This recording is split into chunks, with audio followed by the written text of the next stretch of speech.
Cool. We are Fire up. live, How we doing? live in action. Look who I got with me, Hunter. What's going on, y'all? It's the $1 Million Secret 2 squad. We're continuing the conversations So, on the reality, serving all the reality realness in here, okay? come on. I'm What's so excited to be here. Let's go. I'm pumped to talk about it. I've been waiting forever to kind of get some of this stuff off my chest. No, seriously, like I want to get into it. So let's kind of start from the beginning. Y'all all know Hunter. He's got a vibe. I feel like for the first I feel like a lot of people coin you as a favorite, and you are so you have a light about you and energy. Like you're so fun and charismatic and just like You big. So it's like it doesn't even matter how far you got in the game, you are absolutely a memorable character. So I just wanted to put that out there. means the oh, thank you. That means so much. I appreciate it. I kind of feel like no matter what, like when you watch it back, you kind of like watching yourself on film or like you're hearing your own voice on camera. You're always kind of like a little cringed out. So it's nice that saying stuff like that means the world. I appreciate it.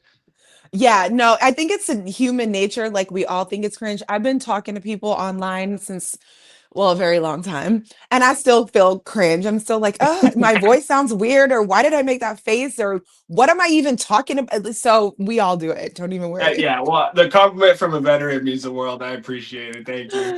I'll take it. So let's start from the beginning. How did you get on the show? Because I feel like we all have these unique stories and they're so fun. So what was yours? How did you get on? So I started posting like poker content like about a year ago now, and I it was just something like my family and friends had encouraged me to do because I have a really weird life, and so I started putting myself out on the internet, and I had like 150 followers, like no following, nobody's watching my stuff except for like my grandma and mom, basically, and I posted one video that did okay and it happened to be seen by one of the casting people that I think kind of scouts social media for stuff. And they DM'd me and were like, "Hey, we're looking for someone with your kind of look. You're kind of a weird dude. That's kind of what we want. Are you interested in being on a TV show?" And I had such a little following at the time that I kind of thought it was a scam, to be honest. But they didn't ask for my social or credit card. They just wanted to get on the phone. So I hopped on and things kind of snowballed. And then one day I was at the stag. It was kind of insane. That is so insane. I love how all of our stories are very much giving it was meant for you because it's not like you were seeking it out or even that you had a huge following, which I love because I feel like they're using like influencers for everything. And sometimes it's really cool, Yeah, but let's make some new ones. Let's meet some new people and get some new faces. And yeah. So yeah, I'm curious. I don't think I've ever heard your story. How did you end up on the show? so I auditioned for a dating show, Okay, probably like in like 2021. okay, And the dating show never happened. And then there was like a writer strike and there was all this stuff going on in Hollywood because of like COVID and this and that. So it was pretty like dead, but I had I'm kind of in that world. I used to do music videos. I've done mhm, a lot of modeling, interviewing celebrities and a bunch of stuff like that. So mhm. I dabble. I'm down to audition for a Yeah, reality show. yeah. So I happened to be doing an after show like this for another show. I met this girl and I was like, yeah, girl, I'll follow you. And I noticed that when I followed her, the only person we had in common was the casting director. I was like, cool, haven't heard from her in a couple of years. So I looked at the page, I saw the $1 Million Secret thing, but it didn't look like much because it doesn't say like Netflix $1 Million Secret, this cool Yeah, thing. yeah. Keep it You low. know, yeah, it's like very like a little naked post. So I was like, oh wow, she hasn't posted forever. She posted this. Cool. I had my life coaching business. And I remember declaring one day, I was like, you know what? I'm going to get on reality TV. Yeah. And within 2 days, no lie, the lady reached out to me like, hey, Yeah. I don't know if you'd be interested in this, but I have this thing. And I was like, sure. That's insane. That's crazy. You like actually manifested it. That's nuts. No, it is crazy. And I'll take it one step further by saying in the manifestation, like I knew it was mine because I felt it in my spirit. I was like, I'm getting on reality TV and everything started rolling. But after 5.5 months, I literally got a call from Wheelhouse and they were like, we hate to do this. You're one of our favorites. We just love you so much, but you don't fit in with the cast. We're sorry. Da, da, da, da. I was like, so they had cut me. Wow. Yeah. And then so I was like, you know what? I'm gonna be mad for 24 hours. because I know some kind of opportunity is mine because I felt it. I know when I Yeah, know. 1000%. Yeah. You know what I'm saying? I know when I know. And then I was like, God, you're gonna have to tell me then what you got next because we done did all of this. Yeah. And now they're telling me no. So then like a week later, they were like, oh my God, are you still interested? Could you still do it? Could you still? Oh, there you go. Okay, cool. Just like that's a roller coaster, but yeah, eventually it worked out. How is it gonna be a roller coaster before the roller coaster? I was already You know, stressed out before I got there. that's crazy. It's yeah. The whole thing is insane. It was like the weirdest stretch of my entire life. I'm not like media trained, so I don't even know if I'm allowed to say what period of time, but like that period of time was nuts. It was like the craziest stretch of my life. Oh my Yeah. gosh. So what was the most like shaken up thing about not being somebody into media and then all of a sudden being in this house in a different country with all of these cameras? What did that feel like for you? It was just I don't. It was nuts. I remember the first like time getting out of the car and walking in, and there's like 9 cameras around you, and you're like, I mean, like my heart, it has to be the highest my blood pressure's ever been in my entire life, and I just the only camera I'd been in front of before that was my iPhone in my room and car, and like so it was nuts. In the first 15 minutes, I felt like I was like I couldn't breathe. But then, like, honestly, I kind of like got comfortable relatively quick. The people on my cast are like the easiest people in the world to talk to. Daisy was like the first person I met, and she is like it was like an easy conversation. Felt like I was at home. So I got comfortable with everyone quick. As weird as that sounds, because you're supposed to like be at each other's necks and lying to each other, but like everyone was so chill that like it felt good and like everything was fine. I just needed like a quick adjustment period to let like the heart rate go down a little bit. But Naturally. yeah, it was a crazy experience. Yeah, it's not my first time in front of the camera, maybe on that scale, yes, but still, I was talking to Lauren and Daisy, and I'm like, you still get nervous. I still get nervous doing these. It doesn't matter how many Me too. times you do it, you still get that feeling of like, oh yeah, okay, what's That's going on? crazy. And then you get into it and you're good. Yeah, yeah, 1000%. Oh my gosh, so tell us something memorable about being in the stag that we just might not know, like a little tidbit, a little fun story, a little hunter moment. Um, Honestly, so a lot of the stuff that wasn't on camera um was I would laugh hysterical. Like I had several times had to like have makeup or whatever come fix me because I would cry laughing at something that someone else in the cast had said. Like Nick specifically, me and him had really good banter and he would get me. But like Kat, Miko, like there was like so many people who would I would just like get put into like a laugh attack where it was so bad that my face was cooked afterwards. Like those were kind of some of the off-camera things that like I remember the most. Was like it was fun. It was like just hanging out at home with a bunch of my friends. So a lot of the times like when it was supposed to be serious, I like couldn't hold it together because everyone else on the cast was so funny. So that's probably like I guess my favorite like tidbit or memory was just the off-camera laughs. It was like being at the bars with your friends. Like it was crazy. I mean, there was a lot. The stakes were higher, but it still felt really chill and fun. Yeah, no, I love you sharing that though, because it's very real. And I wanted to do this to kind of bring even more of a real aspect to you guys. I mean, you're doing such a great job. People get to see so much of you because you guys are killing it with the content. But I love for people to know like who you are and what goes on in the house. There's so much more than just the game that the fans get to watch. It's like so rich with colors and friendships and like you said, laughter and all Yeah. these moments that they don't get to see that are really cool. Yeah, I mean, and for production purposes, obviously, you don't want to see me having a laugh attack, whatever. But like, those are some of the most fun moments off camera. It'd be cool if there was like a little like bloopers reel or some sort of like. I'm sure there's plenty of off camera footage stuff that happened that is like so hilarious. Like, there's got to be like gold somewhere in the tapes, like for sure. So yeah. Yeah, believe it or not, I feel like you and I had the same energy in the house because I just like to clown and like to kick it. And I was always, me and the girls were always cracking up and laughing and being absolutely ridiculous. And Yeah, agree. part of me thinks it's good to like mitigate some of the nerves Yeah, so you might as well have a good time with the people you're there with. But like, 1,000%. No, it's I believe it. definitely, I'm first. I have no doubt. I wish you were on our cast. Like it would have been fun to have you there. it would have I, been. yeah, it would have been a blast. Jamie, ice, Hunter, ice, ice. I had to be actually speaking of memories, there were several times where like a kid, they had to like put me in the corner and have me face the wall because I couldn't stop like talking or like I was having too much fun. Like I got put in timeout like a bunch of times. Shout out Taylor from Cascare. She took care of me for sure. Taylor, she had to get on my case too. She is the Yeah. best. Shout out She's to a Taylor. dog. She took care of business. Yeah, love her. We love us some Taylor boy. So out of the 14 people on cast that got chosen out of thousands, Yeah. why do you think they chose you and what do you feel like in your life experience has prepared you to even function in the stag?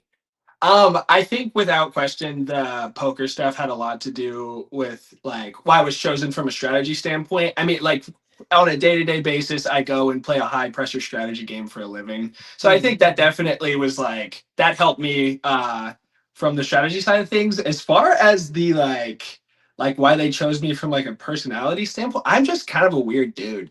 And like I was in all of the interviews and like I think that they were just looking for somebody abnormal with a weird set of skills, and that I fit that description. So like, I think the poker stuff kind of had a lot to do with it for sure, and it helped a lot.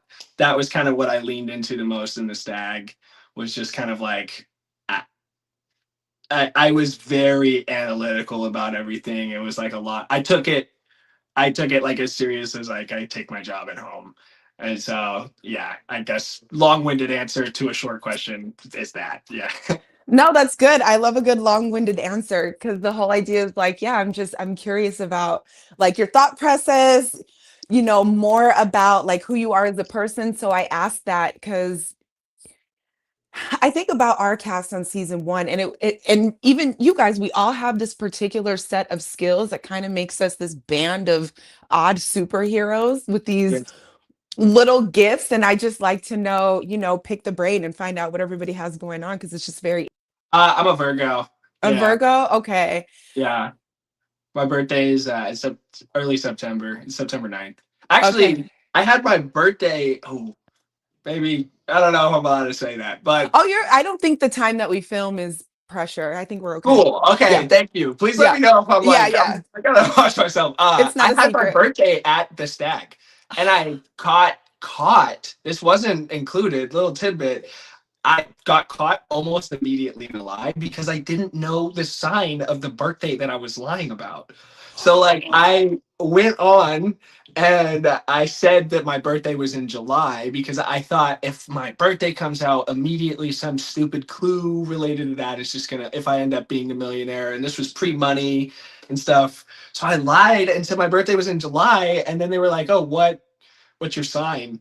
Like I think Nick or Natalie asked what my sign was, and I was like, actually, my birthday's literally right now. I was having my birthday on the first day. The gala night was my birthday.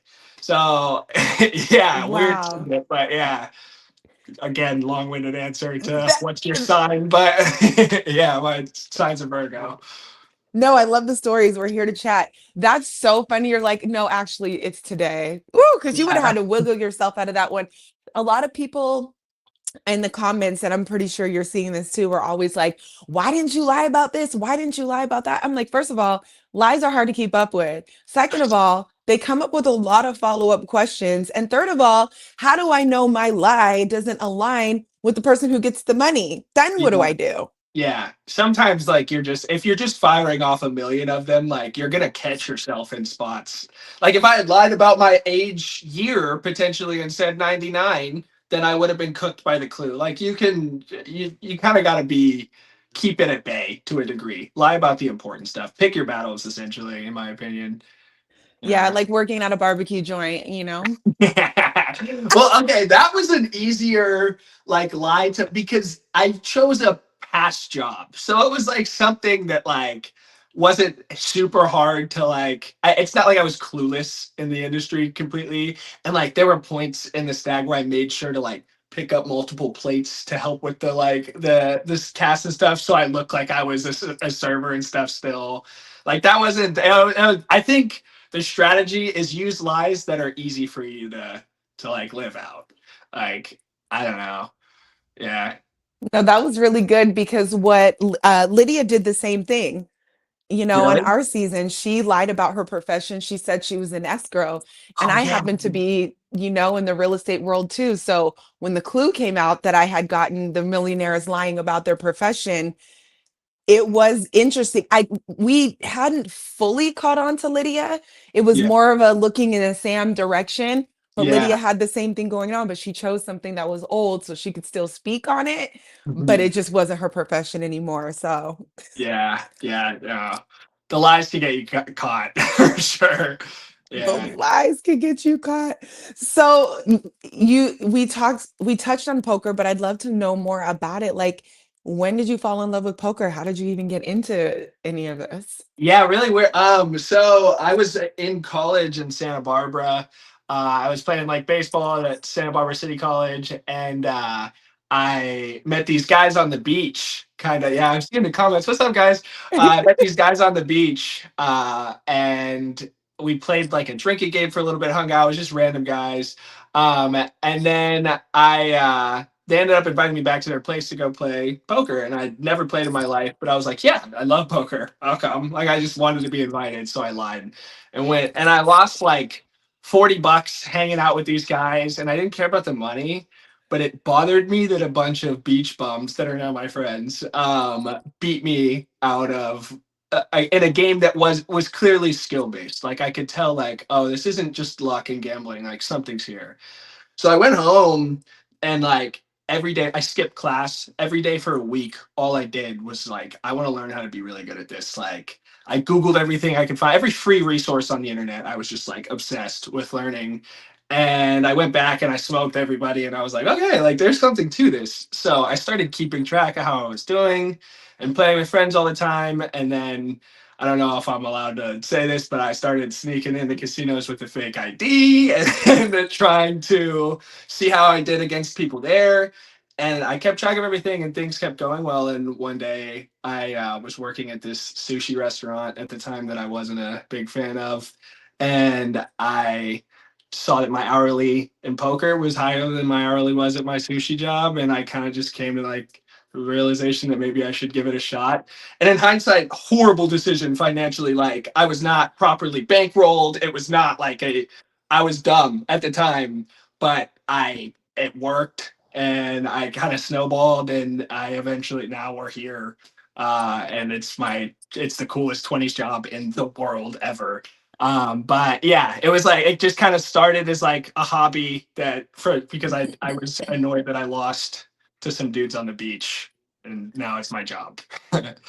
That So is incredible. And I love the story behind it and how it unfolds because it kind of speaks to life and how the things that are for us don't miss us. It's like, had yeah, you chose to do something else that day instead of go to the beach, I know. you know what I mean? All of these paths, but it's piqued your interest enough to invest and to Mhm. stick with it because I was going to ask you that, like, if you're not bankrolled, and I mean, you're still really young, so maybe you have parental support. I don't know, but how were you supported through trying to get that going? Or were you just It winging was it? jobs. Like what I want to start by saying, parents, best parents in the world. They gave me everything. I love them to death. I hope they're watching. I love you guys so much. But they're like I in college was taking care of myself. And so it was just restaurant jobs and stuff like that that kind of got me by. I like literally worked every single job on the face of the earth. I like cleaned It's ponds. like, I was a landscaper. I worked at sandwich shops. I worked at restaurants. I worked at the Santa Barbara Zoo. I like did like everything to get by. And then poker kind of what became the thing that allowed me to work and enjoy it and also make good money. So because I kind of saw like, oh wow, like there is a very high ceiling here and I like going to work. I'm not like in a pond or a sandwich shop behind a register right now. Not that there's anything wrong with that. It's just not It's my not for thing. everybody. It's not mine. Yeah. So I was like, oh, this, I'm so willing to like throw myself at this and put everything into this. And that's kind of what happened. And it worked. It worked. I'm so happy about it. But yeah, it worked out. Did you get your 13K last night? I did not actually, but it's okay. It's totally chill. Like a lot of the, I don't want to ruin the like appeal, but a lot of the social media stuff is like, oh, it's crazy. Oh, it's like financial. Like I'm in distraught. Whatever. It's not. Everything's very okay. Like we're doing good. But yeah, no. I actually last night I lost 1,050. I think something like that. But it's again That's ebbs part of and the flows. game. Yeah, the night before I won 6.5. So it's like yeah, it's ups and downs. That's how it goes. It's kind of like, I mean, reminds sounds like day trading. Like you're gonna have a $7,000 day and then you're gonna lose 2,000, and by the end of the week, you're up. Like whatever.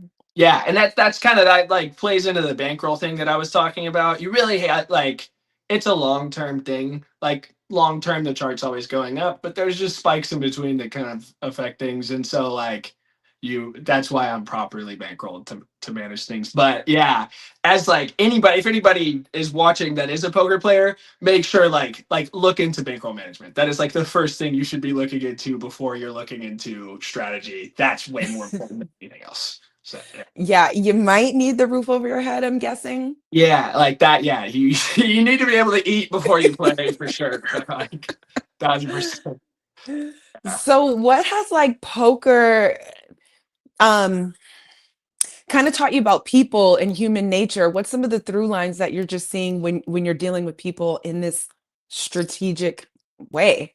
Yeah, it really helped me in the stag for sure Mm, because I consistently have to be like social with people that I'm competing against. Like that's my day-to-day life. So and mhm. that was a very big thing in the stag and with $1 Million Secret. It is a very social game.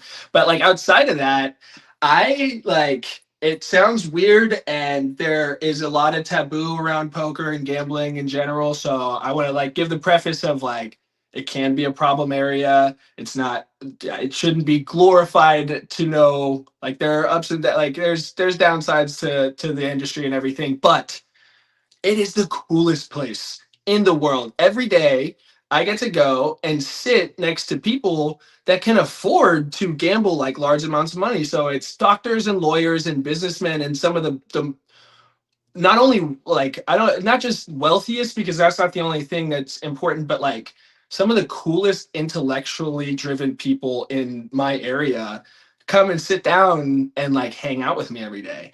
And so like the networking that comes from me gambling with these people on a day-to-day basis and like the tidbits that I'm getting from these people are like incredible. Like I'm learning in my opinion as much as I could learn in a college class just from all these different industries because these people are like the wealthiest people that can afford to come and rub elbows and lose money.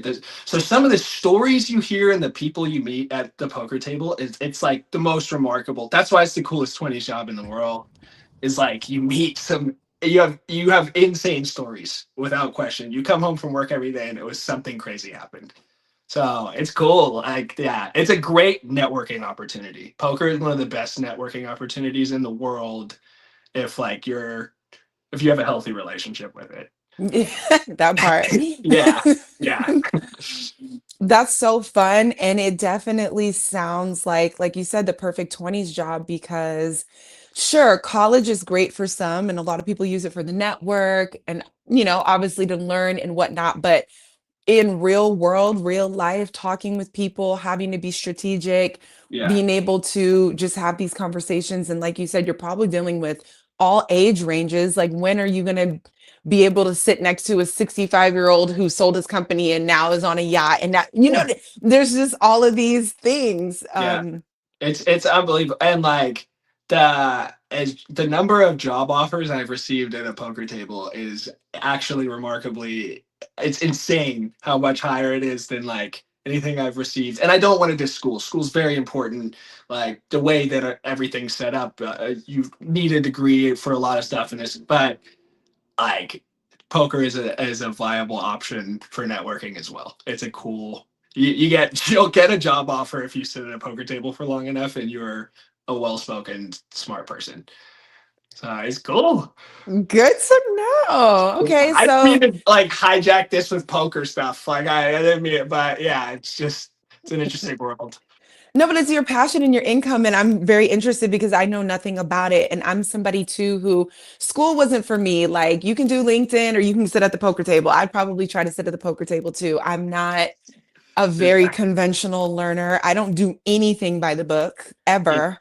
So I love connecting with people and finding out the way their brain thinks and different things that spark them or what they're into because I just think it's cool. Like I don't think about poker. I would never, it's just not in Yeah. my wheelhouse.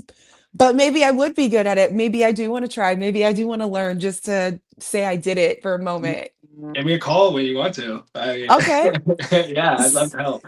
Say less. I'm good with numbers. I Yeah. like to think that I have a decent poker That's, face. I mean, yeah, and like a lot of people, it really isn't like the movies, like where it's like you're looking for eye twitches or like weird. It's not like it's like some fifth grade level math and some basic strategy, and you do pretty well.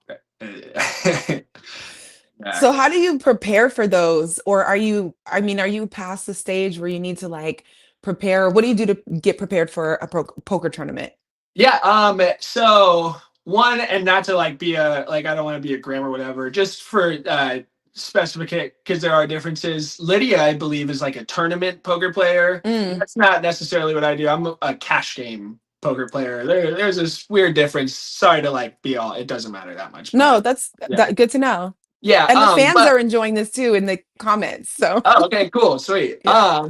So I treat the preparation for poker very much like I treated college baseball and sports. As crazy as that sounds, I know they're not like the same on the same thing on the same level necessarily, but like in terms of like before every session, I like to make sure that I'm not sleep deprived, like 8 hours of sleep minimum.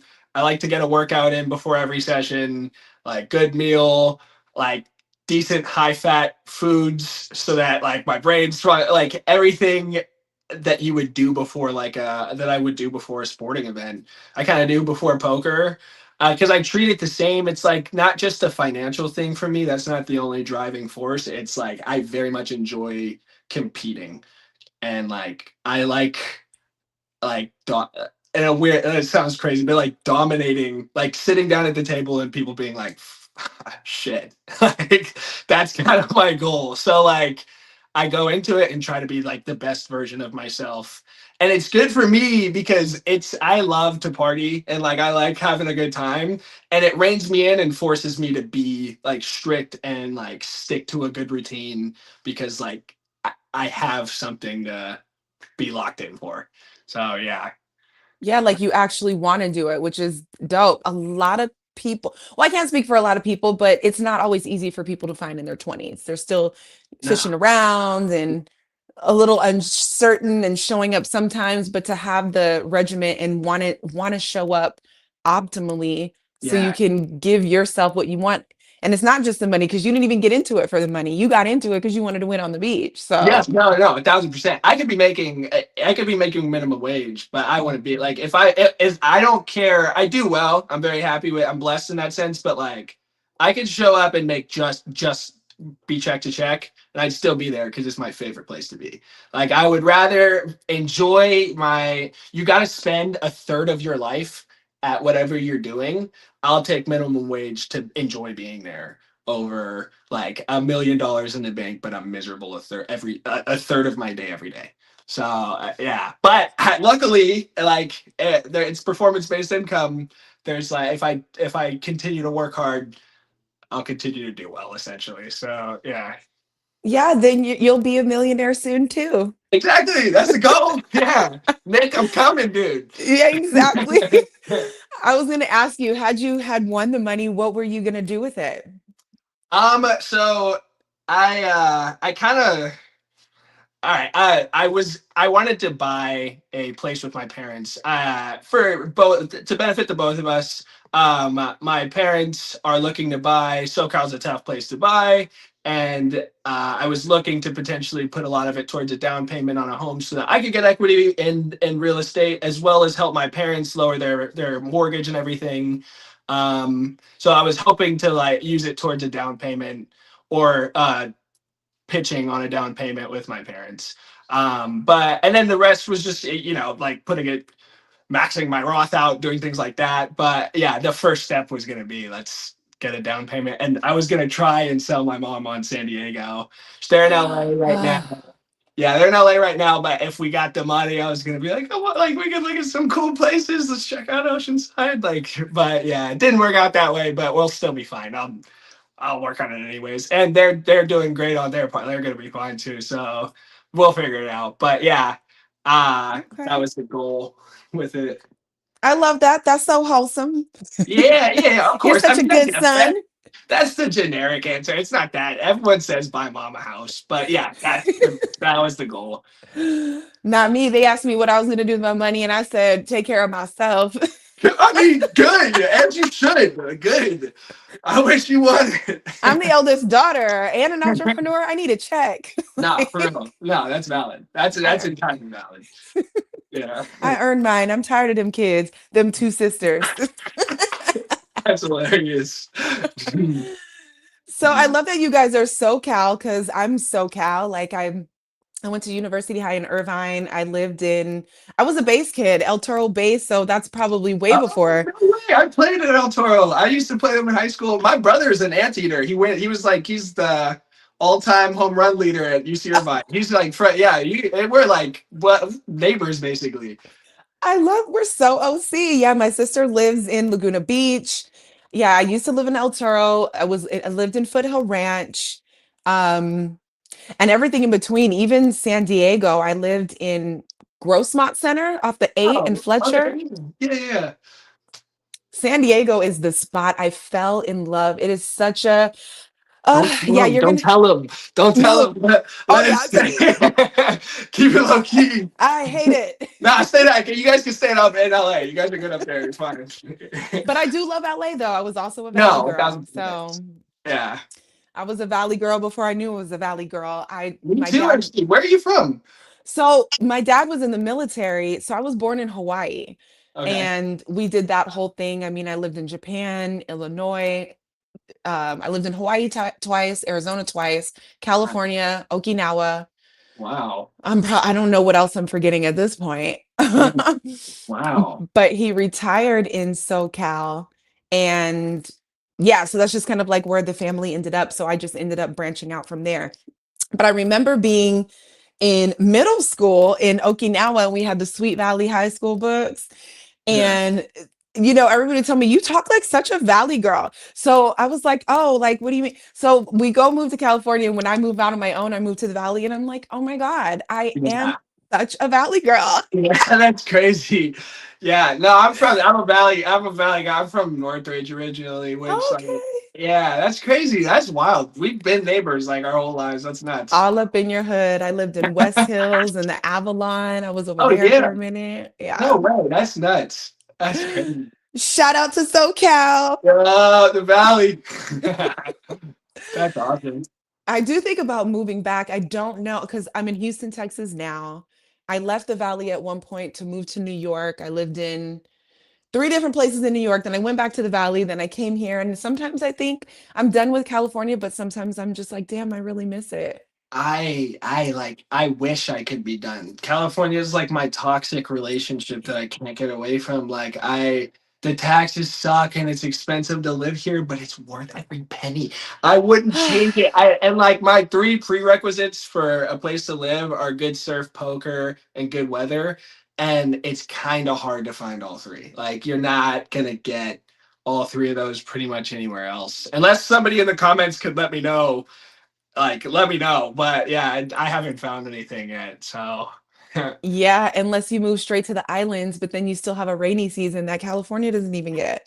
I know, and I don't know how the poker is there. Like I need to like, yeah, like I gotta, it's hard to cross all the boxes off in San Diego. it smashes it. So It- yeah, I'm stuck with her. yeah, that's gonna work out for you. I'm here for it. I'm speaking Yeah. that into existence.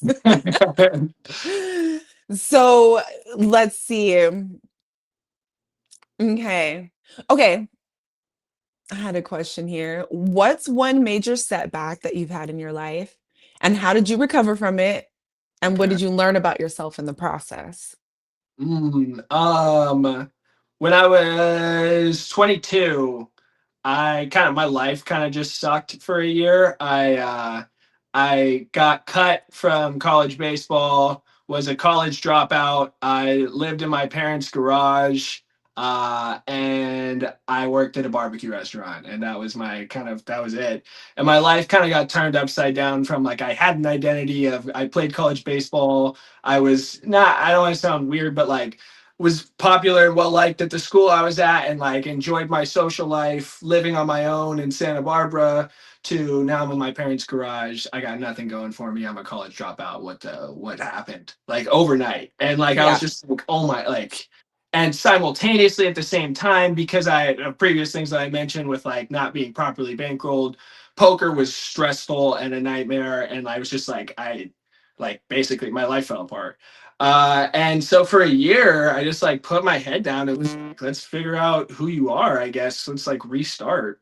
And I'm so happy with with everything built since then.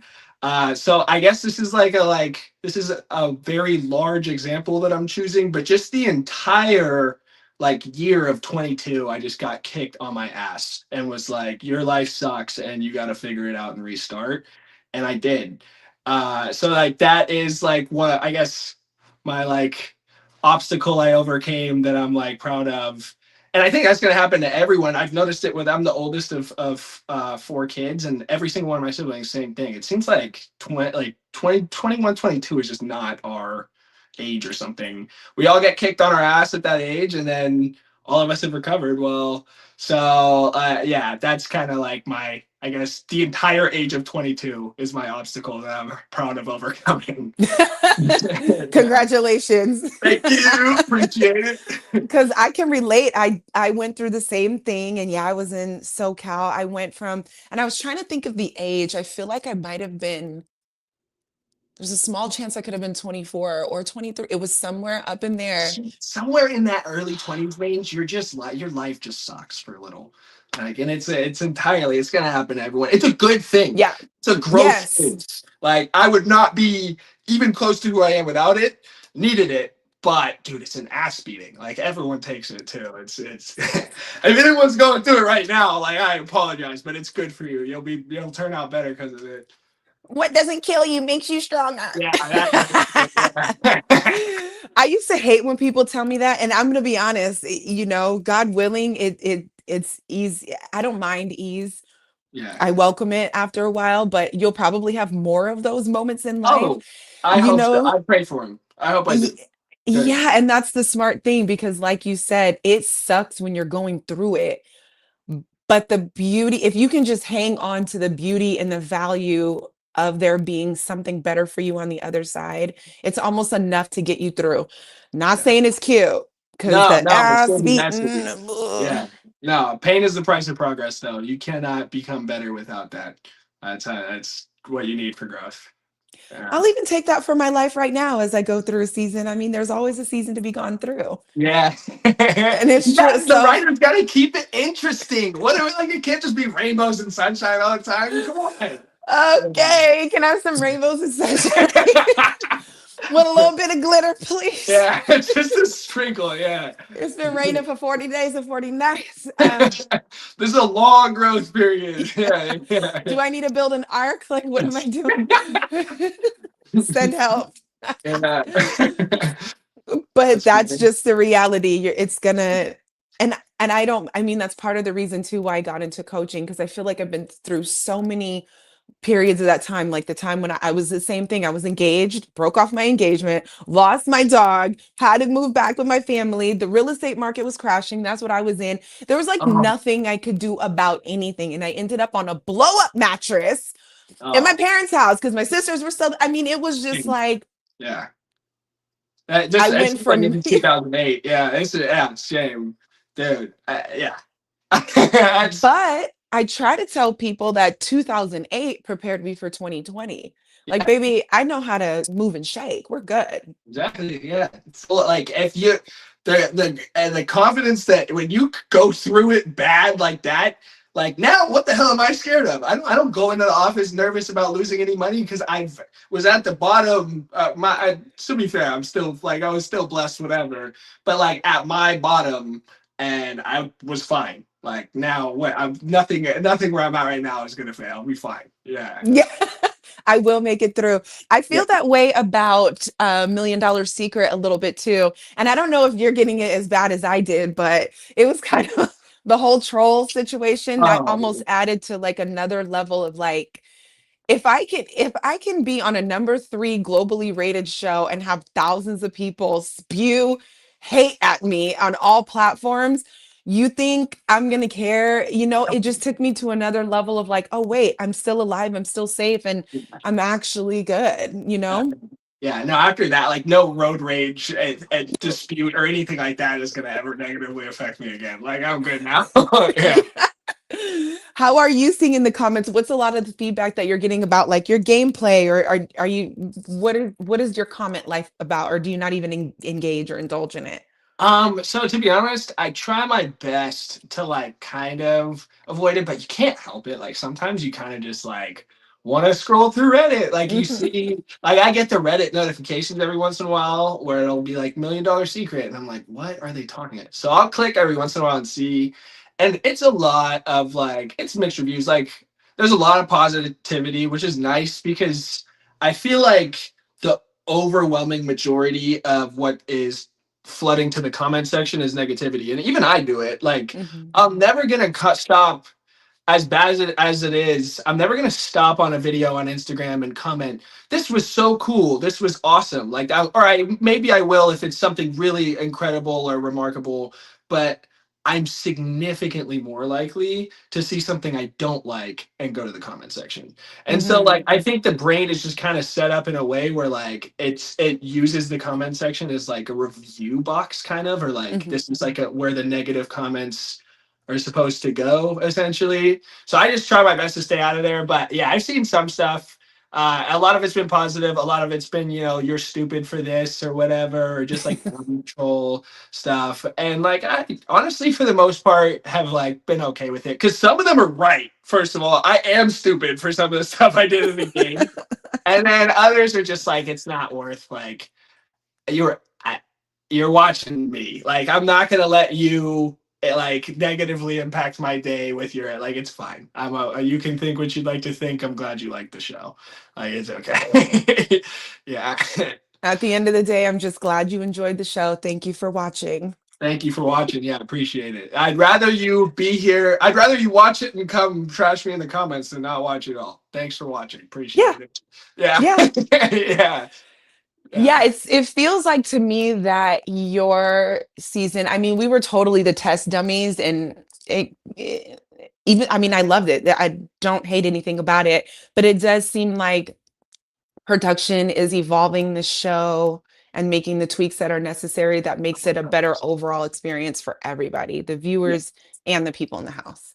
1,000%. They're learning, the Yes. players are learning, and that's how it's going to go. I mean, you look at any sports organization of all time, the people that were playing in season one would get destroyed by the people in season 80 because things just develop and you have more information to work with. And that's like, I'm so excited for season 3. I don't No. know if I don't know if it's like, I can't say that, whatever, but season 3 Netflix book it because it's gonna be a banger. Like the ability to go look back on 2 seasons worth of information and everybody's mistakes, and then go into season 3 prepared.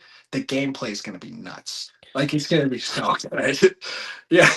I feel like some of us need a rerun because me and Sydney were talking about it, and I'll probably have her up here. I saw that you guys got to connect too, so that was Oh yeah, it was so amazing. fun. She's the best. It was Y- awesome. It was awesome being there in real life.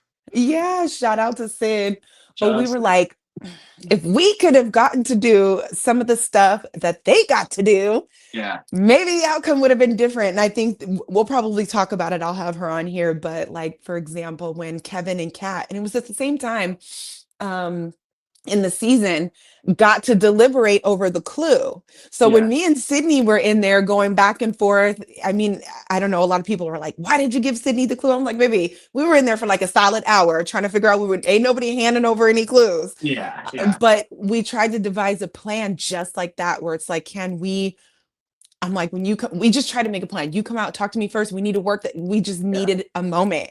And we definitely would have come up with a lie of a clue, which would have, I believe, changed the trajectory of the game.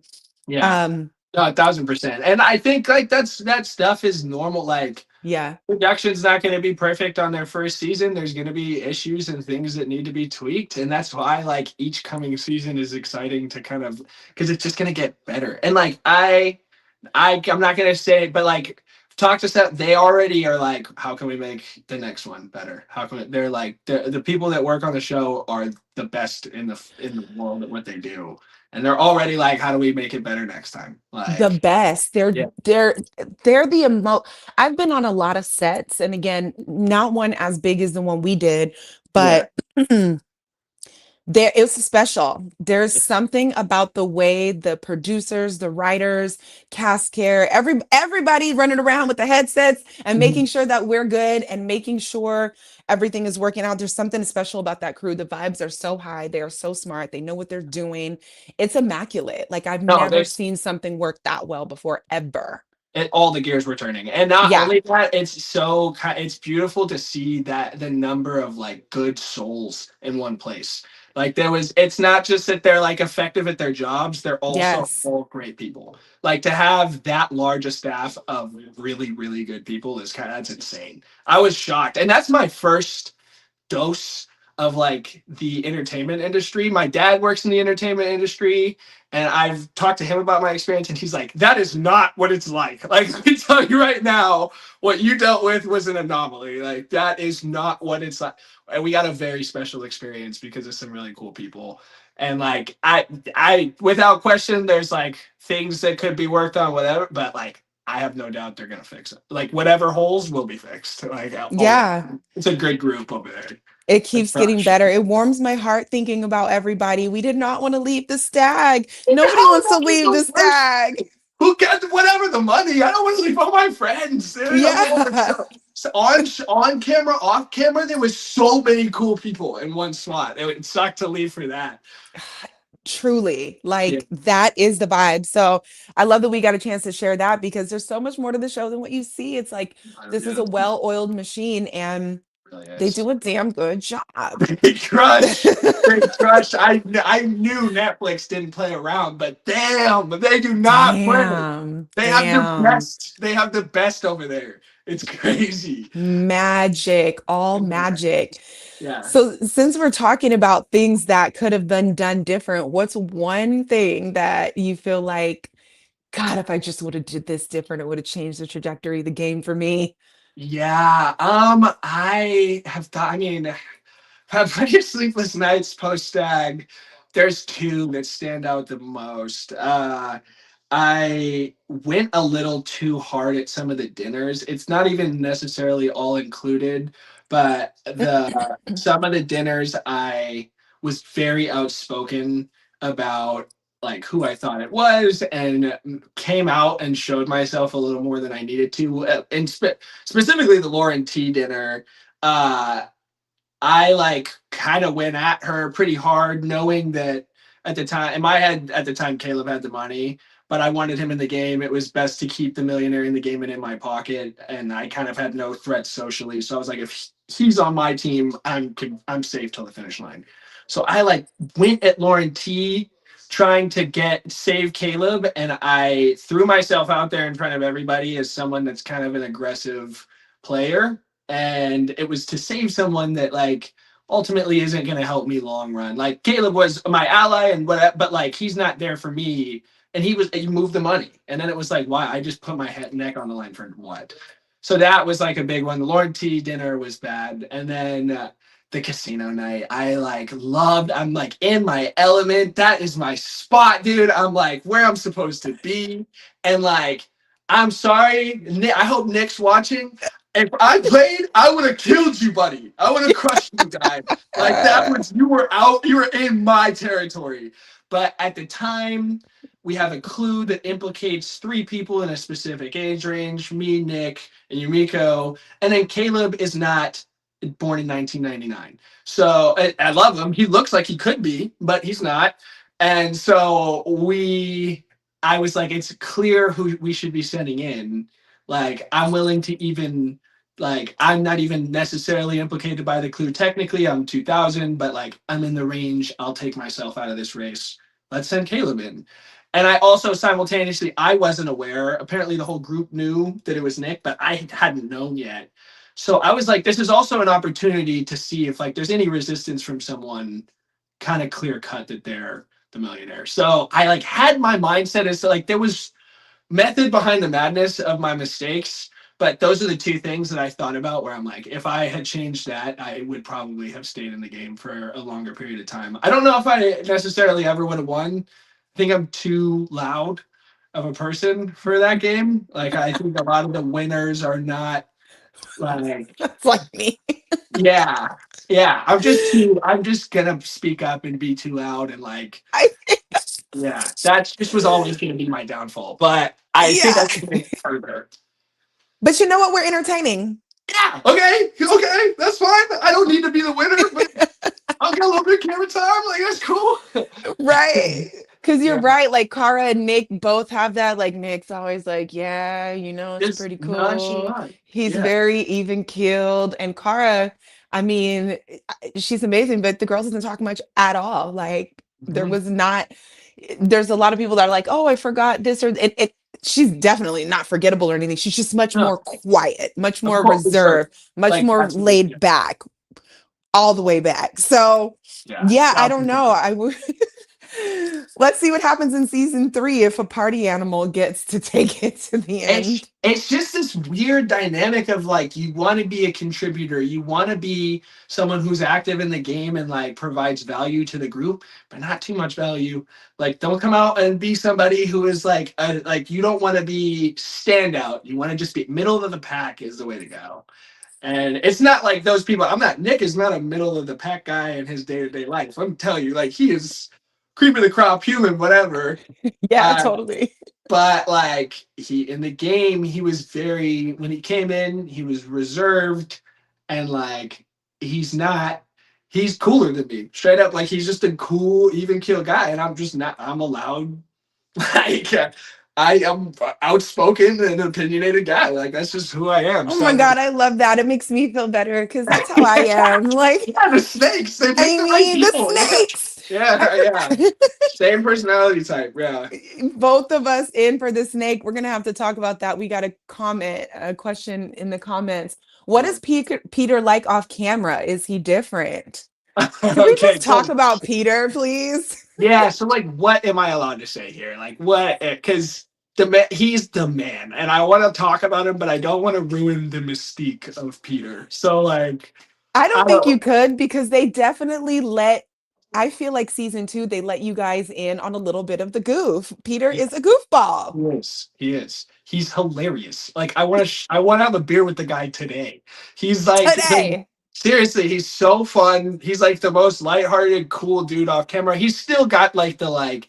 I mean, he's like 6'8" or something, so Yeah. he's still got like the intimidating vibe to a degree, but like he's like a nice guy who like you want to have a beer with and like I'm sure that guy has stories. Like I know that guy has stories like for sure. I'm sure he because it seems like he's been around the industry. I'm pretty sure he was Darth Maul, which is unbelievable. That's crazy. There's so much stuff. And even I was at my friend's house over the holidays and some holiday movie started playing. So we're eating dinner. I hear his voice. I'm like, Peter? And Yeah. it's like some holiday movie, so it's just The mind guy blowing. has I love stories. him. I want to drink with the guy so bad and just like pick his brain about what he's seen because I'm sure it's insane. He's an awesome dude. Peter is incredible. He has stature. He's funny. He's goofy. He's tall.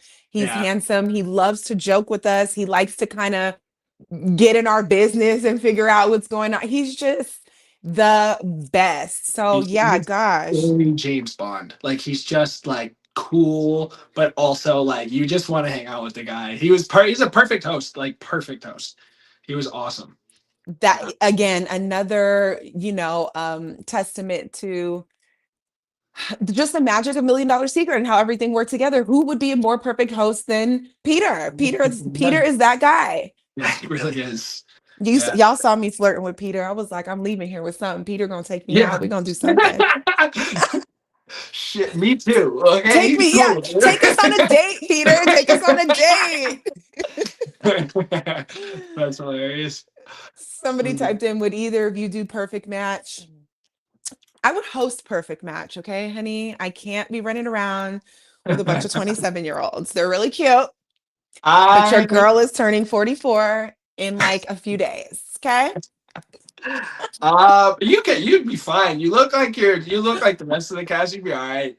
The skincare routine is in line. You'd be fine. Tell them yes. Yes. Her answer yes. She's down. Sure, yeah. Yeah. I don't. Yeah, I think I'd be down. Give me a call. That makes me nervous because I have zero game. Like I am not like that. But like, yeah, I'd be down. That'd be cool. Yeah, I think you would be so cute on it. And I think honestly, as a woman, like we like game, but not that much. Personality and character and all of the other stuff that I don't think men consider are so much more like appealing. So I feel like you'd be fine. Good, because I got nothing in the bag over here. Like I bar one liners and like I like feel somewhat when it's organic and like whatever you can have a conversation, I feel comfortable. But like the settings they put you in where like you like have to kind of create something out of thin air, I could see myself just word vomiting and choking for sure. Yeah. I think you and your curls and those eyes would be just fine. You would have a ball. Thank you. Okay, You're perfect good to go. definition. Yeah. That's funny. Somebody else said online somewhere it said you guys have to share hotel rooms. Is that true, or do you get your own room? So we live in the Stag. We really lived there. Yeah. And the arrangements were what they were. I know they were different for everybody, but that's Yeah, where we no. lived. Yeah. And, before we got there, we were in hotels because they do a really good job about sequestering us. So a lot of people ask if this is scripted and all of this stuff. Like, no, we don't have time to plot, plan, create, and whatever. They keep everybody very separate. So that way you guys at home don't miss. Imagine if we're talking behind the camera and we figure something out and then you guys don't get to see how we came to that conclusion. They don't want you guys to miss anything. So we're always separate. And yeah, Yeah, they lock you that's down for sure, and like yeah, for a good reason. Like there were times when I was kind of there where I didn't necessarily understand the big picture of things, but like it entirely makes sense for like. So yeah, we stay in the Stag, and it's a blast, and like the place is nuts, but it's not like party at the Stag. Like no, your time off camera is definitely you're not. It's they want you alone. They don't want you having any sort of conversation that people could potentially miss for sure. correct. Like I had a book, they gave us crossword puzzles. I mean, it was very like Yeah. 1989. No, Okay. really, yeah, really. I read like 3 books. I haven't read a book in like over a year, and I read 3 while I was there. It was nuts. Yeah. Yeah. It's Shout out. One of them was Dirty Jokes and Beer. I'm just gonna shout that out. Read that book. It was really good. Also what did you entertaining. love about it? Dirty jokes and beer? What is that even about? It's Self-explanatory. It's no, actually, you would think it's I can't believe I'm blanking on the name right now. Shout out to Guy. But it's a old like talk show host and comedian wrote just like kind of a documentary about like just stories of his life from being like a like kind of nobody to like coming up and everything. And it's just kind of like I those things that's like, interesting to me. I think like every single person has so many cool like stories and a lot of them just kind of never get told like Peter, like we were talking about with Peter, like I'm sure there's just a vault full of like insane nights that guy's had that I just would love to hear. So like it was kind of just a like somebody who had made its point of view essentially, and like there's some like raunchy humor. It's very inappropriate, but it's also like there's a good message in it. And I picked it up because I was just like, dude, I'm bored in my room. Like, I'm stealing something from the Stag Library. And You got it from the library. I did. I snuck a book in my room and we started reading it. And then Cass Care thought it was hilarious because they were like, I don't come off as a book reader for sure. Like I was asking for beers more than I was books, but they thought it was so funny that I was glued to this thing. Like every time they opened the room, I was like stuck in my book. I was like, I want to film right now. Let me finish the Yeah. thing. I'm reading. Yeah, I don't know. My Challenges nerd can came wait. out. Yeah, it was crazy. It was actually kind of nice. It was nice detox for sure. I like that. The detox. Being off my phone for 3 weeks was beautiful. Kyle and I, the boar from season one, were talking about how genuine the time felt Yeah, because we weren't in our phones. It really was kind of reminiscent of the 90s where you're just so present. You are not ducking off to go read this thing and you're not there's just something about, I'm thoroughly convinced because we were there for approximately 3 weeks depending on your journey, but it felt like 3 months because yeah. we were so present in day-to-day activities with each other. We weren't on our phones. Like I'm open to another 3-week detox, honestly. Me too. I need it. Like I mean, especially with like now that social media has become like part of like my quote unquote job to a degree. Like I need a little. It's I. It was good for my brain. Like really good. Like I came back like oh my. I feel way better. It's to it can you can have a healthy relationship with it, but it can very much become brain poison. Like it's dangerous for sure. Yeah, find the happy medium because I dare to say there's probably not anybody watching, or I'm probably not going to run across too many people who have not been on their phones for 3 weeks. Yeah. And so once you see the difference and you get that reminder, because I mean, I grew up without a phone, but it's just, yeah, something I want to implement. So even now I'm kind of doing like a post, no scroll, like a post, but I just won't sit there and Absolutely. scroll. That's the move. That's what I need to do. I try my best. I schedule a lot of them. You can like schedule when your reel is on. Yeah, Yeah. The one issue with that is like then it looks like I'm not responding to I know. something will be posted and someone will be like, I'll get a text like, oh, so you can post 3 reels today, but you can't. I'm like, no, it's not like Look, that. Yeah. yes. If you Yeah. have my number, just text me. Love Yeah. you. I know, yeah, I know, but yeah, that's when I try to do the same thing as you. It's so easy to just get caught, and like Yeah. an hour later, you're like, "What the hell did I just do with my like? What was that?" And it And feels like 5 minutes. yeah, and you gain nothing from it. Like, not to trash entirely, guys, go like and follow, but also at the same time, once you're Thanks for done, being get here. off. Yeah, get off once you're done. Like, go outside, touch some grass. Touch some It's, grass. yeah. We have one more question here that I think is cute and fun. If you could have chosen your animal key, which animal would you have picked? Ooh, I don't know. The snake off the bat did not feel like a good one because it's not like there's not a lot of positive like feedback on it. Nobody likes snakes really. So, but I kind of like grew fond of it. Now I'm like I like it now. I guess like in the beginning, going in with no bias, if I could have chose one, um, I like the eagle. Caleb got a good one. Ooh, Sick. Yeah, eagle's dope. I'm Yeah, definitely not mad at the eagle. yeah. That's a good one. I thought you were going to say like the tiger or something. No, that'd be cool too. But I thought Caleb, but that's a good pick. If I could choose to be an animal, I think eagles are pretty high on the list. That'd be dope. Yeah, Yeah, when I pulled my snake totem, I remember coming out. Like even when I got the snake, I just knew what that was all about, honey. yeah. You just automatically or subconsciously put in people's heads as like not something good, which I But would. I put a spin on it because it was very authentic to me and where I was at the time. And it's interesting because I remember I think Kyle and Sam were there first, and then I came. And we clearly were talking about our totems, blah, blah, blah. And I'm the snake. And Sam was like, ooh, something snake vibes, blah, blah, blah. And it just gave me an opportunity to be like, snakes are all about transformation. And Yeah, this is this, that period of time in my life was one of the most transformative periods of my entire life. And then yeah, the next year, I think, I don't know, Chinese New Year, whatever, but whatever. It was the year of the snake. So there's just so many other beautiful components to a snake and their value and how they transform and grow and shed their skin. I was really into it. Hell Like, yeah. You know, and that's what I like about it. You find a guy, you find the bright spot in everything. That's good. Good for you. That's beautiful. yes, Would the you snake is eating down. would the snake have been your choice? Was that is that what Yes. you would really? Okay, cool. There we Yeah. go. All And I right. know I chose that. You guys know I'm always like, oh, I could feel it in my spirit. It was all very aligned. I cannot think of it was for me. I wouldn't have chose anything different. Absolutely. Hell yeah, that's awesome. All right, sweet. Yeah. Yeah, we ended up with yours. Not in hindsight, I'd keep the snake too. Yeah. It was a good choice. I'm happy with it. Good. I love it. We're Yeah. bonded. Team Snake. Yeah. Oh my gosh, Hunter, this was so fun. I just wanted to like bother you and chit chat with you on YouTube for a while. Yeah, of course. No, anytime it's a blast. I was sorry, I'm terrible at coordinating stuff, but I'm glad we finally got it done. This is so fun.